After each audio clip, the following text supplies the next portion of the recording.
যুক্তরাষ্ট্রের president Donald Trump ও new ইয়র্কের নবনির্বাচিত মেয়র জোহরান মামদানি গত কয়েক মাস ধরে প্রকাশ্যে একে অপরের সমালোচনা করেন। অথচ স্থানীয় সময় গত শুক্রবার হোয়াইট হাউসে তাদের প্রথম সরাসরি বৈঠকটি পরিণত হয় এক সৌহার্দ্যপূর্ণ আলোচনায়। নির্বাচনী প্রচারে দুইজনকে কমিউনিস্ট, স্বৈরাচারী ইত্যাদি বলে আক্রমণ করলেও শুক্রবারের বৈঠকে সেই উত্তেজনার কোনো ছাপ দেখা যায়নি। সাংবাদিকদের সামনে ট্রাম্প বারবার মামদানির প্রশংসা করেন। তিনি বলেন, আমি আশা করি তিনি দারুণ একজন মেয়র হবেন। আমি আত্মবিশ্বাসী তিনি খুব ভালো কাজ করবেন। বৈঠক জুড়ে দুই নেতার শরীরী ভাষা ছিল স্বস্তিপূর্ণ। বিশেষ করে ট্রাম্পের আক্রমণাত্মক প্রশ্নও তারা হাসি মুখে এড়িয়ে যান। এক সাংবাদিক যখন স্মরণ করিয়ে দেন যে ট্রাম্প মামদানিকে কমিউনিস্ট বলেছিলেন এবং মামদানি ট্রাম্পকে স্বৈরাচারী বলেছিলেন, তখন দুজনেই বিষয়টি হেসে উড়িয়ে দেন। এক্সট্রিম মশার কয়েল প্ল্যান্ট ফাইবার দিয়ে তৈরি, তাই সহজে ভাঙে না, সুগন্ধিযুক্ত ও নিরবিচ্ছিন্নভাবে জ্বলে। ডেঙ্গু, চিকুনগুনিয়া বাহি সহ যে কোনো মশার বিরুদ্ধে দেয় এক্সট্রিম সুরক্ষা। ট্রাম্প ও মামদানি দুজনেই কুইন্সের বাসিন্দা।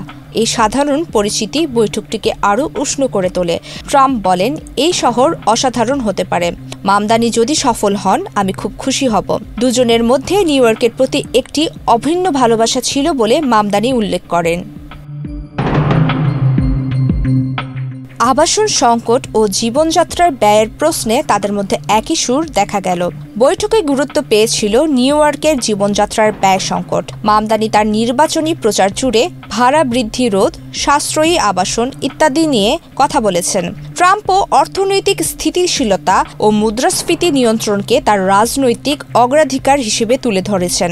দুই নেতা জানান, তারা নিউ ইয়র্কবাসীর জন্য জীবনযাত্রার ব্যয় কমাতে যৌথভাবে কাজ করতে চান।